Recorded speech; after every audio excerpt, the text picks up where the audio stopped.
Good evening, dear students. Welcome to the 30-day challenge English course. In this class, we will learn the working of English with the Hindu editorial experiments.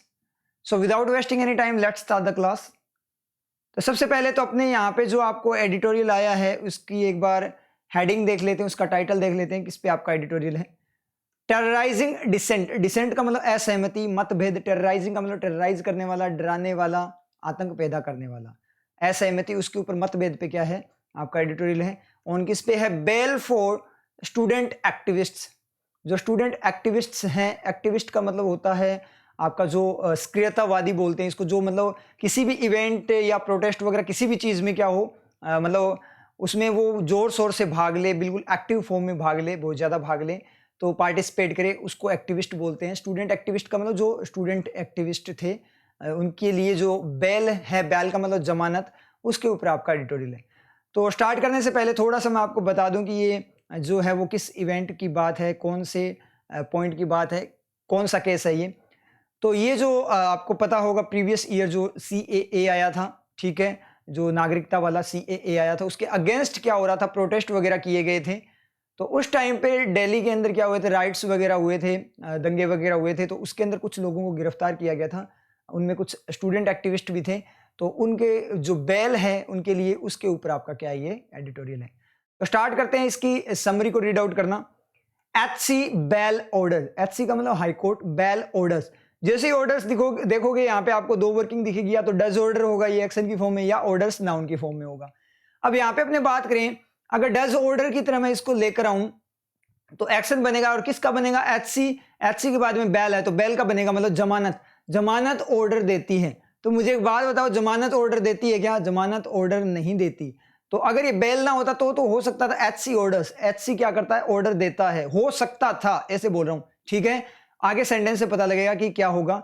तो bail order नहीं देती, ये direct ही पता लग गया। तो bell के orders हो सकते हैं, जैसे पोजेशन की फॉर्म में एडजेक्टिव बन जाएगा आपका बेल, जैसे आपका होता है ना बैंक मैनेजर, बैंक का मैनेजर, उस तरीके से। तो बेल ऑर्डर्स, तो HC बेल, हाई कोर्ट के जो बेल के जो ऑर्डर्स है, तो HC इसका पोजेशन की फॉर्म में एडजेक्टिव, बेल ऑर्डर्स का पोजेशन की फॉर्म, HC बेल का और बेल ऑर्डर्स का, ठीक है। तो HC के जो बेल ऑर्डर्स है, जमानत के जो ऑर्डर्स है, आर, वो है आर का सब्जेक्ट, यहाँ पे क्या होगा? ऑर्डर, जो कि प्लूरल है, इसलिए यहाँ पे क्या आएगा? आर आएगा। अब यहां से डायरेक्ट क्लियर हो रहा है कि आर है, इसका मतलब सब्जेक्ट बनेगा। अगर यहाँ बेल भी ना होता तो भी आपका सब्जेक्ट क्या होता? ऑर्डर्स होता। तो ऑर्डर्स यहाँ पे नाउन ही होता, कि HC के ऑर्डर्स हाई कोर्ट के ऑर्डर्स होता, ना कि हाई कोर्ट ऑर्डर देता, क्योंकि आगे आर आया हुआ है तो उसको सब्जेक्ट बनाना है। तो सब्जेक्ट बनाने के लिए क्या होगा? ये जैसे डज ऑर्डर बन जाता तो आर कहां से सेटिस्फाई होता? ऐसा नहीं होता। इसलिए क्या किया गया, क्या होता यहाँ पे? HC ऑर्डर्स अपने आप क्या बन जाता? यहाँ पे नाउन बन जाता, ऑर्डर्स। पता लगा कैसे? सेंटेंस से पता लगेगा कि वहां पे क्या वर्किंग आ रही है, क्योंकि स्टूडेंट बोलते हैं सर पता कैसे लगेगा कि ऑर्डर डज ऑर्डर है या नाउन है, हमें कैसे पता लगेगा एक्शन है या नाउन है? तो आपको सेंटेंस पढ़ोगे तो अपने आप पता लग जाएगा, टेंशन वाली बात नहीं है। वहां का जो फॉर्मेशन है सेंटेंस का, जो वर्किंग है, उसके अकॉर्डिंग आपको अपने आप पता लग जाएगा। लेकिन आपके माइंड में सारी की सारी वर्किंग क्लियर होनी चाहिए। आर एन एक इंडाइक्टमेंट। इंडाइक्टमेंट का मतलब होता है अभियोग। मतलब क्या होगा? अभियोग का मतलब क्या होता है? जैसे मान लो एक अपने बोल सकते हैं, जैसे कोई भी एक्यूज्ड है, आरोपी है, क्रिमिनल है, तो उसके खिलाफ जो चार्जेस होते हैं, चार्ज लगाया जाता है, उसके चार्जेस के अकॉर्डिंग उसके ऊपर जो आदेश दिया जाता है या ऑर्डर वगैरह आता है वहाँ पे, या लेटर रिटन फॉर्म में भी अगर दिया जाता है कोर्ट वगैरह के द्वारा, उसको बोलते हैं इंडाइक्टमेंट। तो जो ऑर्डर्स है वो क्या? एक इंडाइक्टमेंट है, अभियोग है ऑफ का। आपको क्वेश्चन पूछते हुए चलना है हर एलिमेंट से, वो अपनी वर्किंग के अकॉर्डिंग आपको आंसर देगा। अगर सेटिस्फाइड आंसर मिले तो वो बिल्कुल सही, अदरवाइज वो वर्किंग वहां पे गलत है। समझ में? ऑफ किसका? अटेम्प्ट। अटेम्प्ट का मतलब कोशिश। अटेम्प्ट एक्शन भी होता है, नाउन भी होता है। तो ऑफ यूज है तो ऑफ के बाद में एक्शन आ नहीं सकता, क्योंकि अगर ये V1 होता, डू अटेम्प्ट होता, तो यहाँ पे क्या मांगता? ये सब्जेक्ट मांगता। लेकिन आगे इसके ऑफ की दीवार है, प्रीपोजिशन की दीवार है, दीवार के बाद में एक्शन आपका V1 ऐसे सर्वाइव नहीं करता। तो उसके बाद में तो क्या? ऑफ का मतलब का, उसी चीज का। तो इसका मतलब वहां पे अपने आप वो क्या करेगा? नाउन बनाएगा। का मतलब किसी चीज का, चीज मतलब नाउन। तो अटेम्प्ट यहाँ पे नाउन है, मतलब कोशिश। टू पोर्ट्रे, कोशिश क्या करने के लिए थी? पोर्ट्रे का मतलब दर्शाना, दिखाना, चित्रित करना। तो यहाँ पे अपने बात करें तो टू आपका दो वर्किंग होती है, एज ए मॉडल भी वर्क करता है और एज एन अपने बात करें एज ए प्रीपोजिशन भी वर्क करता है। तो यहाँ पे आगे क्या है? एक्शन है। तो एक्शन है तो एज ए मॉडल वर्क कर रहा है। तो यहाँ पर्पज की फॉर्म में देखो, कोशिश थी क्या करने, कोशिश करने का पर्पस है, कोशिश का पर्पस क्या था, टू पोर्ट्रे, बनाना, तैयार करना, किसको, दिल्ली प्रोटेस्ट, जो दिल्ली के जो प्रोटेस्ट, दिल्ली के अंदर जो प्रोटेस्ट वगैरह हुए, जो वहाँ पे अपने बोल सकते हैं विरोध वगैरह जो हुए, ठीक है, उनको पोर्ट्रे करना, उनको मतलब दिखाना, क्या दिखाना, एज की तरह, किसकी तरह दिखाना, टेररिस्ट एक्ट्स, किसकी तरह, टेररिस्ट एक्ट्स की तरह, आतंकवादी एक्ट्स की तरह उनको दिखाना। तो portray Delhi protest as terrorist attack, sorry attack नहीं, एक्ट्स, ठीक है। तो दिल्ली के जो प्रोटेस्ट जहां पे वो विरोध हुआ था सीएए को, उसको किसकी तरह बताया गया कि टेररिस्ट एक्ट है, ये आतंकवादी एक्ट है, उसकी तरह उसको पोर्ट्रे किया गया। पोर्ट्रे का मतलब दिखाया गया, शो किया गया, जानबूझकर उसको चित्रित किया गया। उसके लिए जो अटेम्प्ट था उसका एक इंडक्टमेंट है, उसका एक ऑर्डर है, उसका एक अभियोग है। कौन, एचसी जो हाईकोर्ट के बेल ऑर्डर्स हैं वो। क्लियर हो आप लोगों को, समझ में आया? तो इस तरीके से ये वर्क करेगा। आगे देखो, इसने एन इंडक्टमेंट यूज किया, कोई दिक्कत नहीं, एक है। एन इसलिए यूज हुआ क्योंकि यहाँ पे आगे वोवल साउंड है, तो आप ये मत बोलना सर यहाँ इज आना चाहिए था, नहीं आएगा, कोई दिक्कत नहीं, क्योंकि इसका जो सब्जेक्ट है वो क्या, ऑर्डर्स है, प्लूरल है, इसलिए इज नहीं आएगा, कोई दिक्कत नहीं है। आर बिल्कुल सही है। सारी चीजों को मिलाकर, जैसे वी आर वन टीम बोलते हैं ना, वी आर वन टीम, हम सारे के सारे क्या है, एक टीम है, वी आर। अब वो टीम तो एक है, लेकिन वो टीम बनने का काम कौन कर रहे हैं, एक लोग या एक से ज्यादा कर रहे हैं, एक से ज्यादा कर रहे हैं ना, इसलिए वहां पे क्या आ गया, आपका आर आ गया। क्लियर, आई थिंक इतना क्लियर हो गया होगा आप लोगों को। अब चलते हैं नेक्स्ट, इसका पैराग्राफ स्टार्ट करते हैं, एडिटोरियल को स्टार्ट करते हैं। तो शुरू करें, कोट बिटवीन, कोट, कोट या तो V2 होगा, V2 V3 कोट सेम होता है, कैच की V2 या V3 होता है। तो जैसे ही V2 V3 देखा तो डिड कैच होगा V2, और कोट V3 डायरेक्ट भी हो सकता है। तो डिड कैच अगर हो V2 तो आगे उसको चाहिए सब्जेक्ट, लेकिन आगे इसका कोई भी सब्जेक्ट है नहीं, इसका मतलब ये V2 नहीं है, ये क्या है, V3 है। और V3 ऐसे अकेला आता है, कई स्टूडेंट्स बोलते हैं सर V3 अकेला थोड़ी आता है, या तो हैव वगैरह के साथ आएगा, जैसे मार वोजवर के साथ, ऐसा नहीं होता। वो आपका सेंटेंस केस में V3 होता है, वो नहीं आता। ये सेंटेंस केस नहीं है, ये पार्ट ऑफ सेंटेंस बोलते हैं, ये एक्स्ट्रा इंफॉर्मेशन केस है, जिसको बोलते हैं क्लोज। तो ये ईडी क्लोज है, तो ईडी क्लोज की फॉर्म में अकेला ही आता है आपका V3। तो कोट यहाँ पे V3 है अकेला, क्योंकि बहुत सारे स्टूडेंट्स का मतलब ये रूल्स की फॉर्म में रटा हुआ है कि V3 कभी अकेला नहीं आता। तो देख लो आता है कि नहीं आता, यहाँ पे एडिटोरियल में दिख गया ना, तो आता है, ऐसा कोई रूल नहीं होता। तो कोट का मतलब पकड़ा गया, जकड़ा गया, फंसा हुआ, इस तरीके से बोल सकते हो। बिटवीन, बीच में, किसके बीच में, स्टैट्यूटरी, स्टैट्यूटरी का मतलब होता है कानूनी, बार का मतलब रोक, प्रतिबंध, ठीक है। पकड़ा गया बीच में, किसके बीच में, दो चीजों के बीच में, बिटवीन यूज है, इसका मतलब दो चीजों के बीच में क्या क्या होगा वो अभी पता लग जाएगा। स्टैट्यूटरी वो बार ऑन ग्रांट, ग्रांट का मतलब अनुमति, परमिशन वगैरह बोले, ठीक है। ऑफ रेगुलर बेल, जो रेगुलर वे में नियमित रूप से जो बेल मिलती है, जमानत। एंड, और एंड का रिफ्लेक्शन ढूंढने चले तो एक बार मैं बताता हूं कैसे ढूंढना है।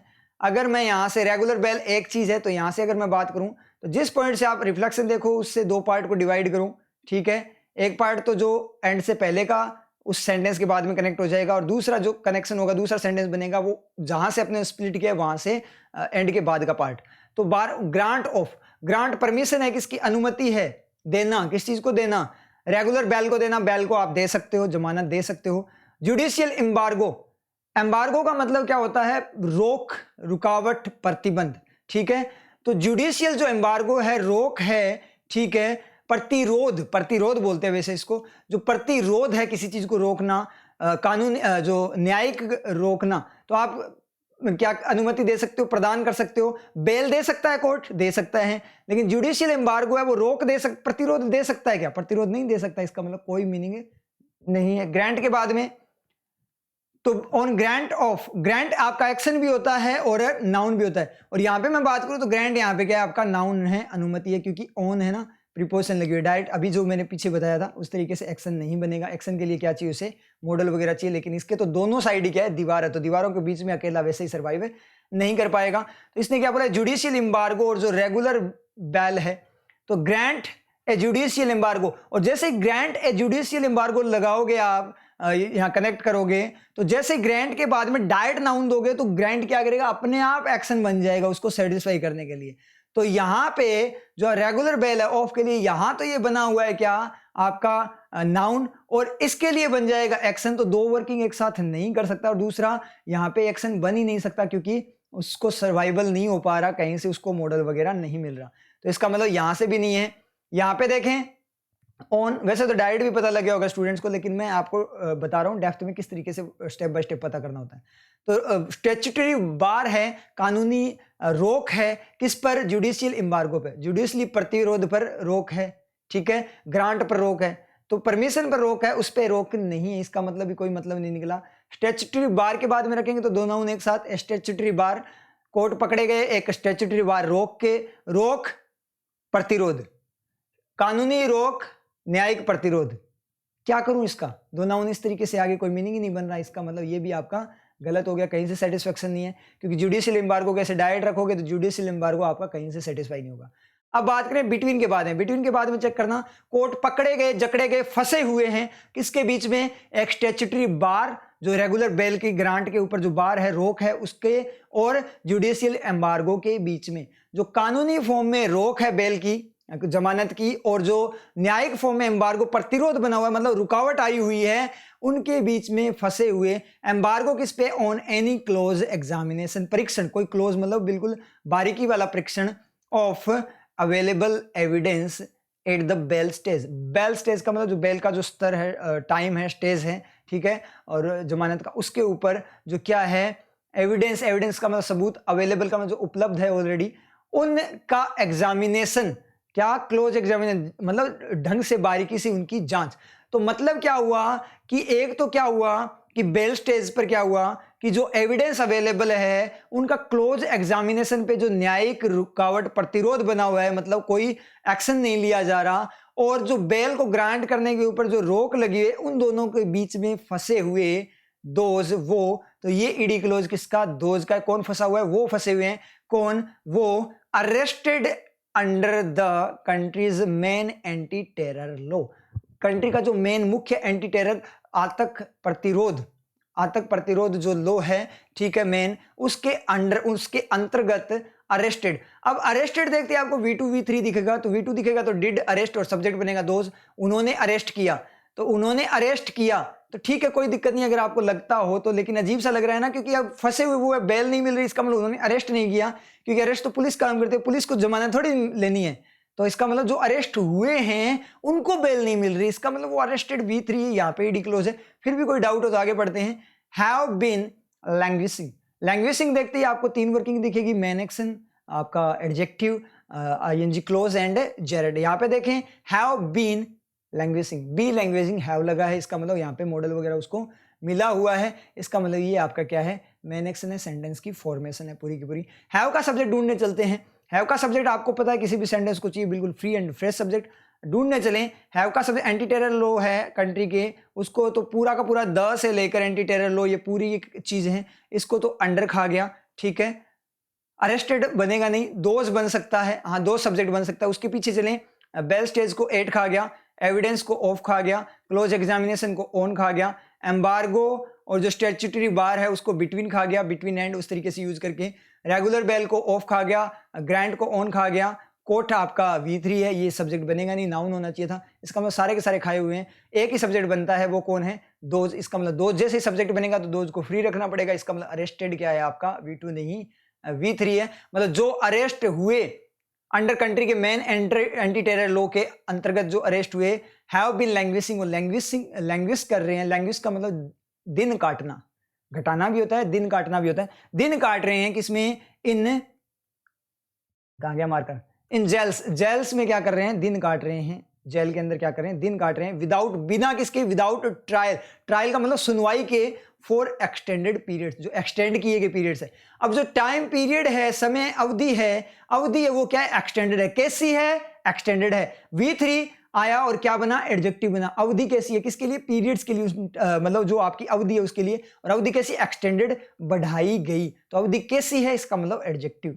तो मतलब क्या निकला, पूरी बात को एक साथ पढ़ें तो सेंटेंस समझ में आया। पूरी बात बोल रहा है कि स्टैट्यूटरी जो बार रुकावट है बेल के ऊपर, और जो एग्जामिनेशन नहीं हो पा रहा, उसमें जो प्रतिरोध आया हुआ है, न्यायिक फॉर्म में डिले आया हुआ है, उन दोनों के बीच में फंसे हुए वो जो कि अरेस्ट हुए थे एंटी टेरर लॉ के अंतर्गत, वो क्या कर रहे हैं, जो एंटी टेरर लॉ के अंतर्गत अरेस्ट हुए थे वो लोग स्टैट्यूटरी बार, जो आपकी रुकावट है बेल की, और जो कोई भी एग्जामिनेशन नहीं हो रहा उसके ऊपर जो डिले है जुडिशियल, उन दोनों को बीच में फंसे हुए क्या कर रहे हैं, जेल में अपने दिन काट रहे हैं बिना किसी ट्रायल के, बिना किसी सुनवाई के, जो कि एक्सटेंडेड पीरियड है उसके लिए। तो ये थोड़ा सा नेगेटिव लगता है, क्योंकि जब तक कोई पूरी सुनवाई नहीं हो रही और उनको आपको जेल में डाल रखा तो गलत है ना। कल को वो क्या हो कि अगर वो बेकसूर निकल जाए तो फिर वो भरपाई कौन करेगा, कॉम्पनसेशन कौन देगा, इतना टाइम उनका जो वेस्ट हुआ है, इतना उन्होंने टॉर्चर जो फील किया है, मेंटली जो टॉर्चर हुए हैं वो, ठीक है, तो वो कौन, उसकी भरपाई कौन करेगा। तो ये गलत चीज़ है।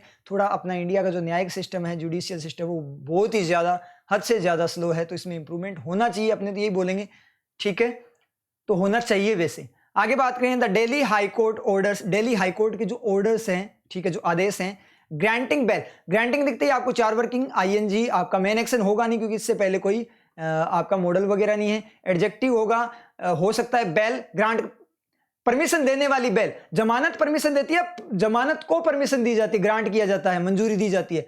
जमानत मंजूरी देती है, जमानत को मंजूर किया जाता है। तो जमानत को मंजूर किया जाता है, इसका मतलब मंजूर करने का तीर जमानत पे लगेगा, इसका मतलब ग्रांटिंग का तीर लगेगा बेल पे। और जैसे तीर लगेगा तो एडजेक्टिव नहीं होगा, मैंने प्रीवियस क्लास में बताया था, क्योंकि एडजेक्टिव ही तीर का काम नहीं करता और तीनों के तीनों काम करते हैं तीर का। तो यहाँ पे वो नहीं होगा, इसका मतलब यहाँ पे एडजेक्टिव नहीं है, तो मैंने आपका क्लोज या जेरेंड बचता है। जेरेंड को मैं देखूं पीछे से कोई तीर लग नहीं रहा, इसके जो नाउन है, नाउन तो सेटिस्फाई होना चाहिए।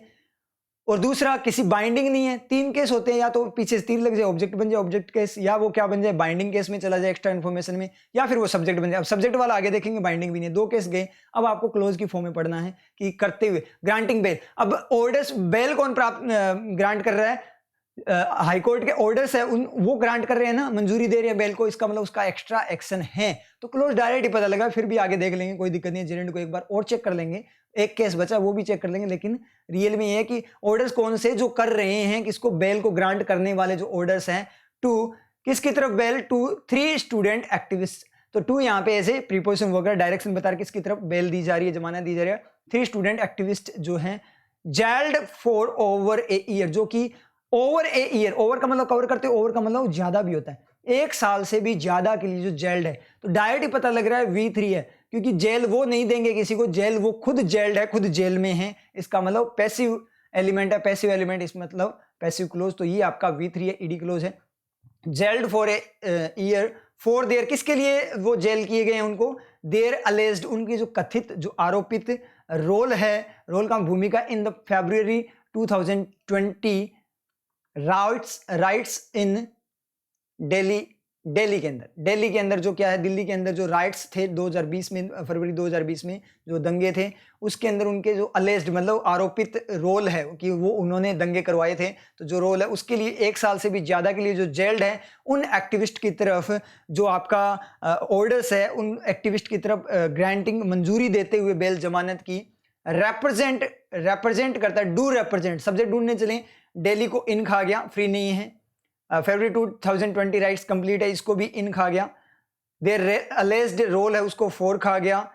ओवर ए ईयर को 4 खा गया। अब यहां पे ध्यान देना, 4 और ओवर, सर 2 प्रीपोजिशन साथ में नहीं आ सकती, आपको लिखाया जाता है 2 प्रीपोजिशन साथ में नहीं आ सकती, तो ऐसा कुछ भी नहीं होता। आपको चेक करना है कि वहां पे रियल, हाँ उस तरीके से आ सकती है कि 4 इतने टाइम के लिए, ओवर इतने टाइम को कवर करते हो, तो 2 बातें एक साथ नहीं हो सकती। इतने टाइम को या तो कवर करते हुए होगा या इतने टाइम के लिए होगा, लेकिन यहाँ पे आपको वर्किंग आनी चाहिए। तो यहाँ पे जो ओवर है वो प्रीपोजिशन नहीं है, यहाँ पे ओवर क्या है आपका, किसको बता रहा है, ज्यादा को बता रहा है। ओवर का मतलब ओवर हो जाती है कोई चीज, तो 2 वर्किंग होती है, इसकी भी कवर करते हुए भी होता है ओवर आपका।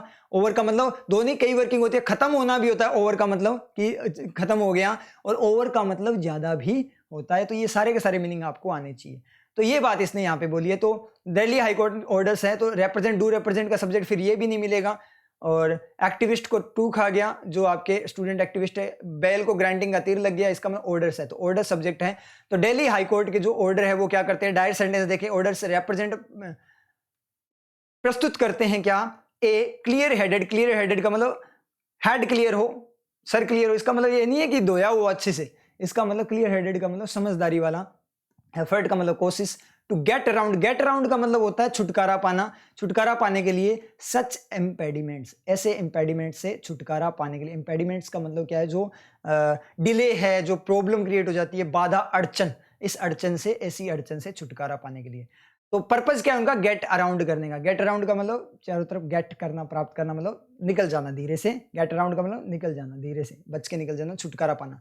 तो यहाँ पे पूरी बात पढ़ें तो क्या बोल रहा है कि दिल्ली हाई कोर्ट ऑर्डर, जो कि 3 जो एक्टिविस्ट है जो कि जेल दी हो गई उनको, मतलब दिल्ली के अंदर जो फरवरी के अंदर जो राइट्स हुए उसमें उनकी आरोपित जो उनका रोल है उसके लिए 1 साल से भी ज्यादा के लिए जो जेल्ड एक्टिविस्ट है 3, उनकी तरफ बेल को मंजूरी देते हुए दिल्ली हाई कोर्ट रिप्रेजेंट करता है एक क्लियर हेडेड एफर्ट, एक ऐसा कोशिश, ऐसा काम, मतलब समझदारी वाला काम क्या करने, ऐसे इम्पेडिमेंट से छुटकारा पाने के लिए। मतलब जो अभी बोला गया ना कि डिले हो रहे हैं, उनके एक्शन में डिले हो रहा है, तो उससे छुटकारा पाने के लिए, कि जो मतलब प्रॉब्लम्स हो रही है उससे छुटकारा पाने के लिए। तो ये बात इसने बोली है। तो पूरी बात का मतलब क्या निकला, पूरा का पूरा एक साथ अगर आपको पढ़ना है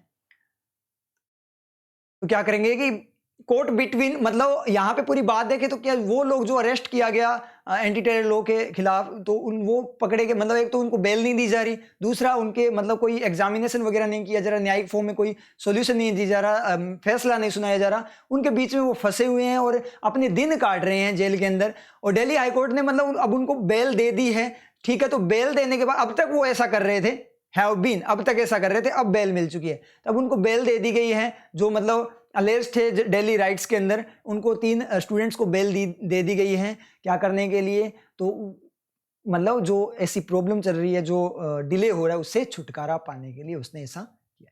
क्लियर हो आप लोगों को, समझ में आया? तो अब चलते हैं नेक्स्ट स्लाइड पे, नेक्स्ट स्लाइड पढ़ते हैं।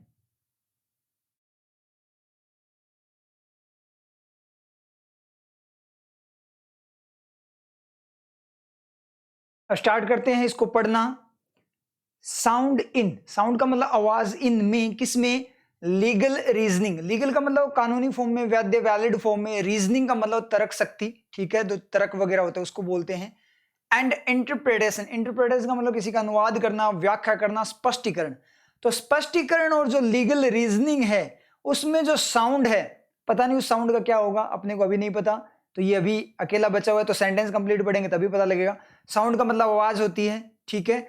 The judgements of justice Siddharth Mridul, जो जजमेंट्स हैं, मतलब जो वहां पे दिए गए मतलब जजमेंट आए हैं, फैसले जो हैं, of justice Siddharth Mridul and justice Anup Jairam Bhambhani have made, वो बना चुके हैं, ए सैलिएंट, एक मुख्य।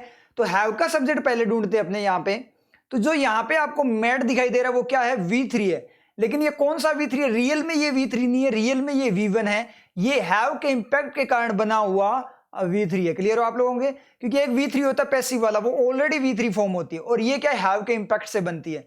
तो हैव मेड बना चुके मतलब एक्टिव फॉर्म में है, V3 दिखते ही आपको पैसिव दिखाई देता होगा, लेकिन ये जो हैव के बाद में, हैव के इंपैक्ट से जो V3 बनता है वो एक्टिव आगे की तरफ तीर छोड़ता है, और वो रियल में V3 होता ही नहीं, उसका वर्क V1 की फॉर्म में, V1 की तरह ही वो वर्क करता है, आगे तीर छोड़ता है, इंपैक्ट होता है हैव का, उससे वो V3 बनता है। अपनों ने ये चीज कर रखी है, मैंने आपको टेंसेस की जो रियल वर्किंग थी उसके अंदर मैंने आपको करवाया था, तो उन क्लासेस को गो थ्रू कर लेना, आपको कभी भी दिक्कत नहीं आएगी टेंसेस के अंदर और सेंटेंसेस के अंदर।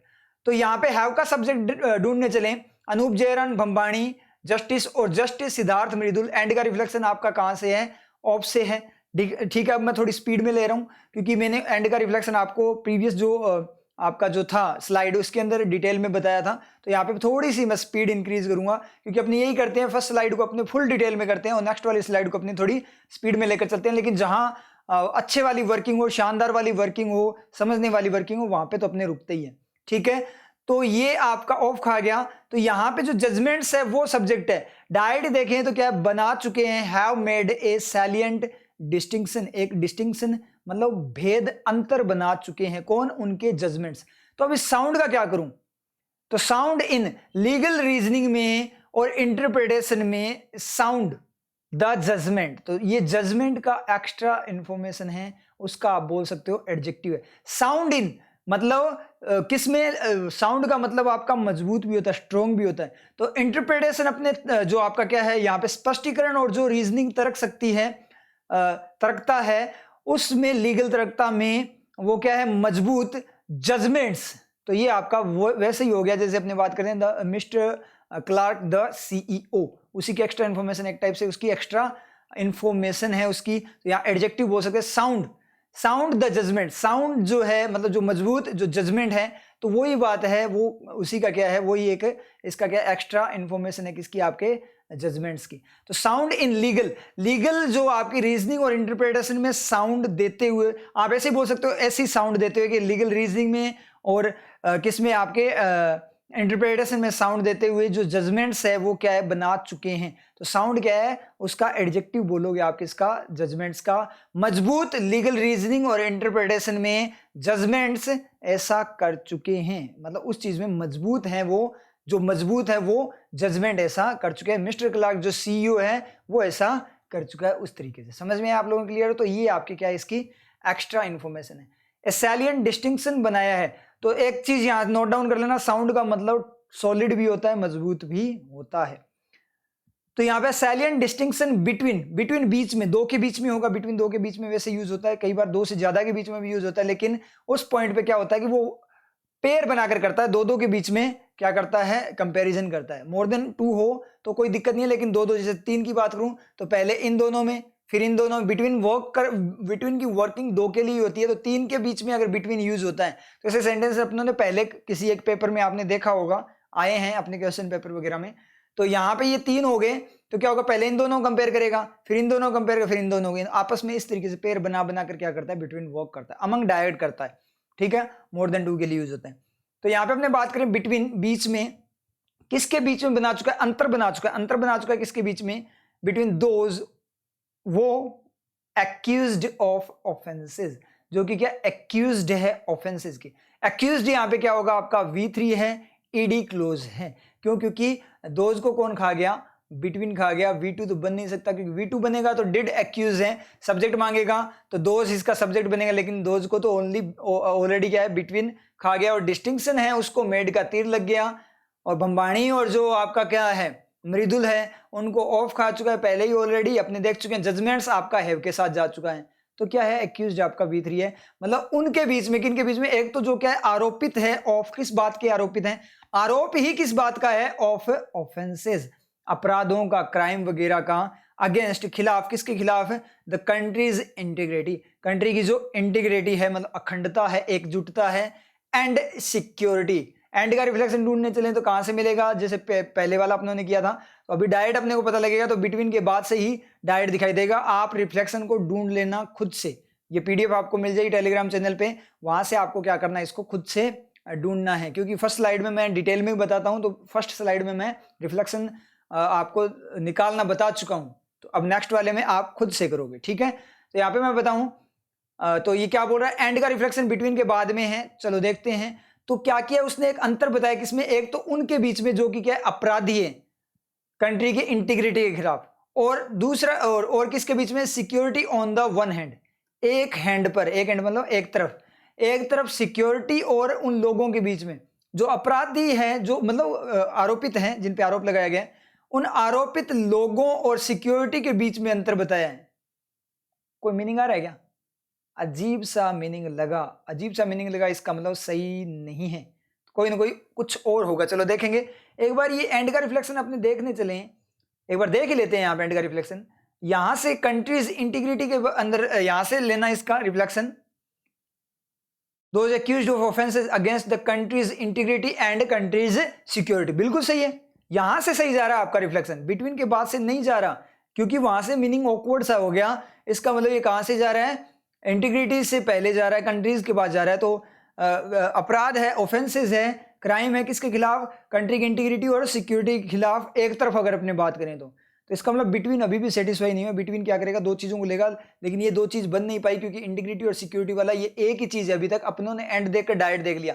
अब ध्यान देना आप लोग, बिटवीन देखते बिटवीन एंड होता है ना, तो इस तरीके से स्टूडेंट्स के माइंड में क्या रहता है कि बिटवीन एंड है तो डायरेक्ट जो भी एंड आएगा पहले उसी को बिटवीन के साथ जोड़ देते हैं कि यही वो एंड है, इस तरीके से गड़बड़ हो जाती है और एग्जाम में आपके नेगेटिव हो जाते हैं।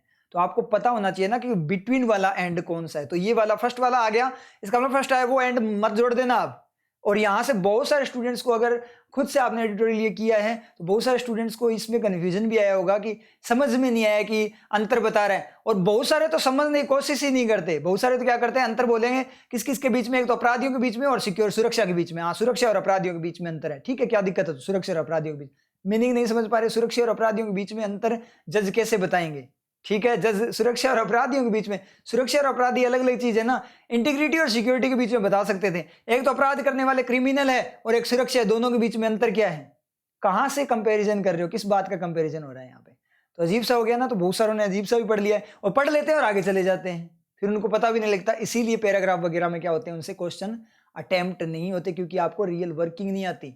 आप बोलते हो रीडिंग रीडिंग रीडिंग, सभी बोलते हैं रीडिंग करो, स्कीमिंग करो, रीडिंग करो, तो इस चक्कर में स्कीमिंग और रीडिंग के चक्कर में बस रीडिंग कर जाते हैं, समझ में कुछ नहीं आता वो बोल क्या रहा है। और जैसे ही हाँ पूरा पढ़ लिया पैराग्राफ, स्पीड में 5 मिनट में पढ़ लिया, कोई दिक्कत नहीं है, और जैसे ही क्वेश्चन पे गए, क्वेश्चन वगैरह पे पैराग्राफ के, और वहां जानते ही क्या हो जाएगा, गोल, सारा सिस्टम गोल, समझ में नहीं आएगा कि उसका आंसर क्या है, रियल उसका आंसर नहीं निकल पाएगा। रीजन क्या है, क्योंकि आप लापरवाही के साथ रीडिंग करते हो, वर्किंग के साथ रीडिंग करनी होती है, समझ में आई चीज।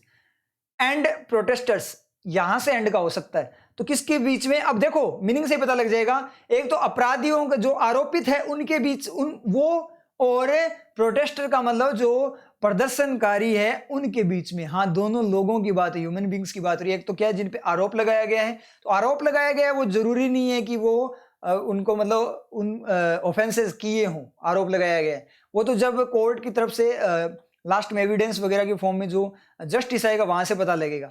प्रोटेस्टर का मतलब क्या है, प्रोटेस्ट करने वाले, प्रदर्शनकर्ता, तो प्रदर्शनकर्ता और आरोप लगाए। कई बार क्या होता है, प्रदर्शन कोई कर रहा होता है और आरोप किसी और पे मंड दिया जाता है, होता है कि नहीं होता ये सिस्टम, तो वो वाली बात इसने बोली है, तो क्लियर कर दिया। प्रोटेस्टर्स और डिसेंटर्स, प्रोटेस्टर प्रदर्शनकर्ता, डिसेंटर और का रिफ्लेक्शन प्रोटेस्टर के से पहले है, एंड के बाद है, कैसे होगा, सॉरी हाँ ठीक है यहीं से है, एंड के बाद ही है, तो यहां से दो बनेगा ना, प्रोटेस्टर या डिसेंटर्स, तो क्या होगा यहाँ पे, और आप बोलोगे सर एंड और साथ में कैसे, ऐसे नहीं होता, यहां से और का रिफ्लेक्शन दोगे तो क्या होगा, एंड प्रोटेस्टर, तो कहां से रिफ्लेक्शन लेगा एंड का, between those accused and protesters, एक सेंटेंस, दूसरा sentence between those accused and dissenters, दूसरा सेंटेंस, या यूज किया तो और, अब दोनों सेंटेंस में यूज कर लिया, तो यहां के लिए यूज हुआ, किस किस को और अलग कर रहा है, प्रोटेस्टर और डिसेंटर्स को क्या कर रहा है, अलग कर रहा है, दोनों को कंबाइन कर रहा है या की फॉर्म में, इनमें से कोई एक। तो प्रोटेस्टर और डिसेंटर्स का मतलब भी क्या होता है, विरोधी, राज धर्म विरोधी, इस तरीके से उनका नाम लेते हैं। डिसेंट का मतलब मतभेद, तो डिसेंटर का मतलब मतभेद करने वाले, विरोध करने वाले। रोप्ड इन, रोप दिखाई देगा, V2 या V3 दो होगा, डिड रोप दिखाई देगा, तो क्या होगा, डिसेंटर्स कहां से गया, बिटवीन एंड ने डिसेंटर और एक्यूज्ड दोनों को ही खत्म कर दिया था, दोनों को ही क्या कर दिया था, कंज्यूम कर लिया, खा गए, तो ये नहीं बनेगा। और पीछे चले तो वन हैंड को ऑन खा गया, ठीक है, और सिक्योरिटी और इंटीग्रिटी है वो यहां से अगेंस्ट से चला गया, क्योंकि यहां से पूरा ही बना है। ऑफेंसेस को ऑफ खा गया, ठीक है, दोज को बिटवीन खा गया था, एक्यूज्ड नाउन नहीं है, तो रोप्ड आपका V2 नहीं है, पीछे कोई था ही नहीं, अपने ऑलरेडी देख चुके हैं, तो रोप्ड V3 है। समझ में आप लोगों के। अब एक पॉइंट और ध्यान देना, यहाँ पे एक बार मैं थोड़ा सा यहाँ पे क्लियर करके बताता हूं आपको। एक पॉइंट क्या ध्यान दोगे कि वन से पहले द आ सकता है क्या, वन तो एक को बताता है, एक से पहले द कैसे आ जाएगा, तो ये भी ऐसा, चलो रूल वगैरह में तो कुछ नहीं बताया हुआ होगा, अगर बताया होगा तो पता नहीं है, नहीं बताया होगा, मुझे नहीं पता कि बताया होगा कि नहीं बताया होगा, लेकिन स्टूडेंट डायरेक्ट देखता है तो वो बोलता है वन, क्योंकि जैसे रूल की फॉर्म में रटा हुआ होता है, तो रटाफिकेशन के चक्कर में आपका माइंड ही वैसा बन जाता है कि एक हाथ, द वन हैंड कैसे होगा, या तो द हैंड होगा या वन हैंड होगा, या तो ए हैंड होगा या द हैंड होगा, उस तरीके से सोच लेता है। लेकिन ए और वन में डिफरेंस है, समझ में आ रही, दोनों एक को तो बताते हैं, लेकिन यहाँ पे वन है, एक टाइप से आप बोल सकते हो एडजेक्टिव की फॉर्म में बात कर, द वन हैंड कौन सा, वो एक हाथ, कौन सा, जो स्पेसिफाइड एक हाथ, ठीक है, द वन हैंड, समझ, on the one hand, on the one hand, on the A hand नहीं होगा, ऑन द ए हैंड नहीं होगा। उस तरीके से एक के लिए ए यूज नहीं कर सकते, वन यूज कर सकते हो। ए आपका क्या होता है, आर्टिकल होता है बताने के लिए, एक को बताने के लिए आर्टिकल होता है, लेकिन वन जो आपका होता है वो काउंटिंग बताता है, लेकिन एडजेक्टिव वो की फॉर्म में वर्क कर जाता है। तो द वन हैंड का मतलब वो एक हाथ जिसने मेरी हेल्प की, वो एक हाथ, वो एक बंदा। The one person, that one person, that one person होता है कि नहीं होता, दैट ए पर्सन थोड़ी होगा, दैट ए पर्सन। तो दैट ए पर्सन नहीं होगा अगर आप दैट को वह की तरह यूज करो, लेकिन दैट ए पर्सन हो सकता है जब दैट की तरह यूज करो। That a person is coming, मैंने बोला कि एक आदमी आ रहा है, वो अलग केस है। मैं that one person, that a person बोल रहा हूं, दैट वह की तरह, वो एक पर्सन, वो एक इंसान मेरे लिए बहुत मायने रखता है। समझ में आया? इस तरीके से बात करते हैं ना, दैट वन पर्सन, वो एक इंसान मेरे लिए बहुत मायने रखता है। तो दैट ए पर्सन मेरे लिए मायने नहीं होगा, दैट ए पर्सन नहीं है, ठीक है, वहां होगा दैट वन पर्सन। क्लियर हो आप लोगों को? तो ये नोट डाउन कर लेना कि वो एक इंसान, अगर अपने बात करें किसी के लिए, वो एक इंसान मेरे लिए मायने रखता है, वो एक इंसान मेरे लिए सब कुछ है, इस तरीके से अपने बात करें, वो एक इंसान ही है जो दुनिया को गाइड कर सकता है, ठीक है, वो एक भगवान है जो गाइड, इस तरीके से आप यूज करो इन चीजों को, ठीक है। तो यूज करते हैं तो वहां पे आप नोट डाउन कर लो, वहां ए नहीं आता, वहां वन आता है, द वन पर्सन या दैट वन पर्सन। समझ में आप लोगों को क्लियर हुआ? तो ये द वन और दैट वन वाला आई थिंक आपको क्लियर हो गया होगा, ठीक है। तो नेक्स्ट पे अपने बात करें तो यहाँ एंड प्रोटेस्टर्स और डिसेंटर्स हैं, रॉप्ड इन। अब V3 है किसका, प्रोटेस्टर या डिसेंटर, दोनों में से दोनों की है, क्योंकि दोनों को बताया गया, या तो उनको प्रोटेस्टर बोल दो या डिसेंटर बोल दो। तो ये V3 है। रॉप्ड इन का मतलब रोप इन, रोप का मतलब रस्सी बांधना, इन का मतलब में, रस्सी में बांधना, मतलब जिनको बांधा गया है इन अनजस्टिफिएबली, अनावश्यक रूप से, अनुचित रूप से जिनको बांधा गया है, अंडर, किसके अंडर, किसके अंडर बांधा गया है, किसके अंदर शामिल किया गया, अंडर, अंतर्गत, द रूब्रिक, रूब्रिक का मतलब होता है अपने सुर्खी, कमेंट्स वगैरह, सुर्खियां बोलते हैं ना, ये न्यूज आजकल सुर्खियों में है, तो वो वाला कैसा, मतलब फेम की फॉर्म में बोल सकते हो। Rubric of terrorism on the other, on the other का मतलब ऑन द अदर हैंड। तो मतलब क्या निकला कि यहां पे साउंड, ये पूरा एक सेंटेंस है, साउंड मजबूत है, वो स्ट्रोंग है, सॉलिड है in legal reasoning and interpretation में, इंटरप्रिटेशन एंड लीगल रीजनिंग में क्या है, सॉलिड द जजमेंट, जो सॉलिड जो जजमेंट है मृदुल और जस्टिस अनूप जयराम बंबाणी का, उसने एक क्लियर कर दिया बात को, एक क्लियर अंतर बता दिया किसके बीच में। एक तो वो जिन पे आरोप लगाया जाता है कि देश की सिक्योरिटी और इंटीग्रिटी के खिलाफ उन्होंने कोई क्राइम किया है, और दूसरे जो प्रोटेस्ट करते हैं, जिनको मतलब क्या किया जाता है, बांधा जाता है, मतलब उसके अंदर लिप्त कर लिया जाता है, उनको मतलब बोल दिया जाता है, अनुचित रूप से बांध दिया जाता है कि उन्होंने किसके अंडर, टेररिज्म के अंडर उन्होंने ऐसा काम किया है। तो उन दोनों में बहुत डिफरेंस है, ये बात उसने बताई, तो ये डिफरेंस उन्होंने क्लियर कर दिए। तो ये वो लोग हैं जिन्होंने प्रोटेस्ट किया था और जिनको बोला गया कि टेररिज्म के जो रूब्रिक है उसके अंडर इन्होंने ऐसा किया है। तो उसमें इन्होंने बताया कि ये चीज अलग होती है, प्रोटेस्टर को आप क्या कर देते हो, बांध देते हो, मतलब एक टाइप से उनको, अगर वो ना टेररिज्म में हो तो भी उनको झूठा उन पे आरोप लगाना उसमें, और जो व्यक्ति एक्यूज्ड है जिसने देश की अखंडता और सिक्योरिटी को क्या किया है, उस पर अटैक किया है, तो उस में और इसमें डिफरेंस होता है। क्योंकि प्रोटेस्ट तो क्या है कि ये डेमोक्रेसी है, तो यहाँ पे अगर आपको कोई चीज अच्छी नहीं लगती तो आप प्रोटेस्ट कर सकते हो। समझ में आ रही चीज? क्योंकि विरोध अलग चीज होती है, विरोध करना, और एक्यूज्ड आरोप इस चीज का है कि उसने देश की सिक्योरिटी में या उसकी इंटीग्रिटी में कुछ ना कुछ गड़बड़ किया, तो उसका केस अलग होता है। तो इस तरीके से आप उसको उसके साथ रिलेट नहीं कर सकते। ये डिस्टिंक्शन उन्होंने क्या कर दिया, उनके जस्टिस ने क्या कर दिया, यहाँ पे बिल्कुल क्लियर कर दिया, मुख्य डिस्टिंक्शन जो अंतर वो यहाँ पे बता दिया। क्लियर हो आप लोगों को? समझ में आया? तो इस तरीके से आपको एडिटोरियल करना होता है। तो अब नेक्स्ट स्लाइड को मैं होमवर्क की तरह दूंगा आपको। तो आपको क्या करना है, क्या क्या करना है यहाँ पे देखो। एक तो ये जो आपको हाईलाइटेड ये फॉर्म दिखती है, जैसे ये आपकी वोकेब है, ये जितनी भी ये सारी स्लाइड्स है, ये आपकी इसको पीडीएफ मिल जाएगी। तो वहां से आपको एक वोकेब ये याद करनी होती है, तैयार करनी होती है। आप नोटबुक में डाउन करो, अपनी वोकेब वाली में नोट डाउन करो नोटबुक में, ठीक है। तो वो काम करना है, उनको याद करना है। और याद करने का तरीका क्या है, यूज करते हुए। तो यहाँ पे आप मुझे हैजबीन का सब्जेक्ट तो सबको पता ही चल रहा है क्या किससे है। उसके बाद इन्वोक्ड बता देना, V3 कौन सा V3 है, पैसिव वाला V3, ऑलरेडी V3 मोड है, या हैव के इम्पैक्ट के कारण V3 है, ये चीज मुझे जरूर बताओगे आप। उसके बाद क्या करोगे आप, एंड का रिफ्लेक्शन बता देना, हु किसके लिए यूज हुए हैं, ऑर्गेनाइजिंग की वर्किंग बता देना,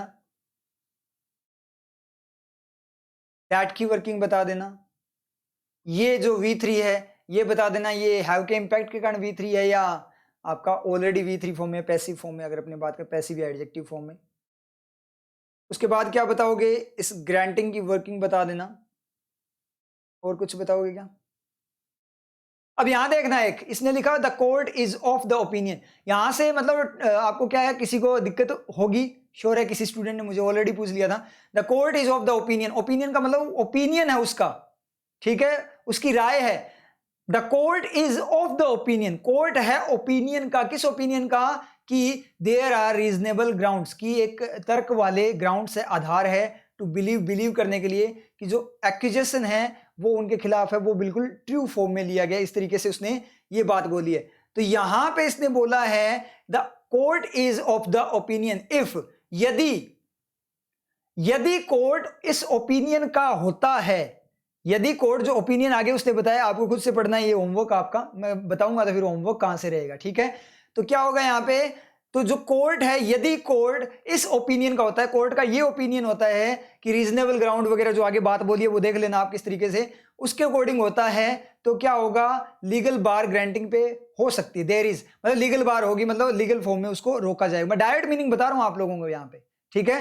तो यहाँ पे क्या किया जाएगा, ग्रांटिंग, बेल को ग्रांट करना है, जो मंजूरी है उस पर लीगल बार होगी, मतलब रोक होगी लीगल वे में, कानूनी तरीके से, यदि कोर्ट इस ओपिनियन का होता है। किस ओपिनियन का होता है, कोर्ट है ओपिनियन का, इस ओपिनियन, किस ओपिनियन का, जो दैट के बाद से है, दैट की वर्किंग बता देना, ठीक है, पता लग गया होगा आप लोगों को वैसे, कि जिस ओपिनियन का है, तो कोर्ट अगर इस ओपिनियन का है तो लीगल बार उस पर हो सकती है, उसको बेल को रोका जा सकता है, ये बात इसने बोली है। तो यहां कंफ्यूज मत होना, the court is of the opinion, court है ओपिनियन का। एक स्टूडेंट ने मेरे से पूछा था, इसलिए ऑलरेडी वो पूछ चुका है स्टूडेंट मेरे से, तो इसलिए मैंने आप लोगों को ये बता दिया, अदरवाइज मैं नहीं बताता, होमवर्क ही था आपका ये। तो if the court is of the opinion, court उस ओपिनियन का है। I am of the opinion, मैं इस ओपिनियन का हूं, मतलब मेरा ओपिनियन ये है, उसी बात को बोलता, मेरा ओपिनियन ये है, उसी तरीके से बात कर, I am of the opinion मतलब मैं इस ओपिनियन का हूं, ठीक है, कोर्ट इस ओपिनियन का है, ठीक है। तो मतलब वो कोर्ट इस ओपिनियन को लिए हुए एक टाइप से, इस तरीके से वर्क करे। क्लियर हुआ, समझ में आया। तो ये आपकी क्या है, वर्किंग है पूरी की पूरी। आपको क्या करना है, हेल्ड का मुझे बता देना, हेल्ड की वर्किंग और इज की वर्किंग, साथ साथ डिड, होल्ड और इज, डज, बी, दो मॉडल्स की ओवरलैपिंग दिखाई दे रही है मुझे, तो कि ये तो क्या डिड होल्ड है और ये क्या डज बी है, दो मॉडल की ओवरलैपिंग दिखाई दे रही है। तो आप मुझे बता देना कि ये ऐसे कैसे, ठीक है, ये वर्किंग बता देना, हेल्ड की क्या वर्किंग है, इज की क्या वर्किंग है। क्लियर आप लोगों को समझ में आया। तो आपको पीडीएफ मिल जाएगी टेलीग्राम चैनल पे। जिन भी स्टूडेंट्स ने टेलीग्राम चैनल ज्वाइन नहीं किया हुआ है तो डिस्क्रिप्शन में उसका लिंक है, वहां से जाकर ज्वाइन कर लो। और पीडीएफ को लेकर आप लोगों ने होमवर्क अपना करना है। होमवर्क की नोटबुक आपको मैंने ऑलरेडी बोला हुआ है, तो आपको नोटबुक लगानी है उसकी, और उसमें लिखना है कि क्लास ये, और उसके साथ में टाइटल लिख देना कि कौन सा आपका एडिटोरियल है, ठीक है। जैसे आज वाला जो टेरराइजिंग वाला है, टेरराइजिंग डिसेंट वाला, तो ये लिख लेना कि उसकी ये क्या है, होमवर्क है, उसकी वर्किंग आप साथ में लिखोगे, ठीक है। क्लियर आप लोगों को समझ में आया। तो इस तरीके से आपको करना, तो ठीक है, फिर मिलते हैं नेक्स्ट क्लास में। All the best.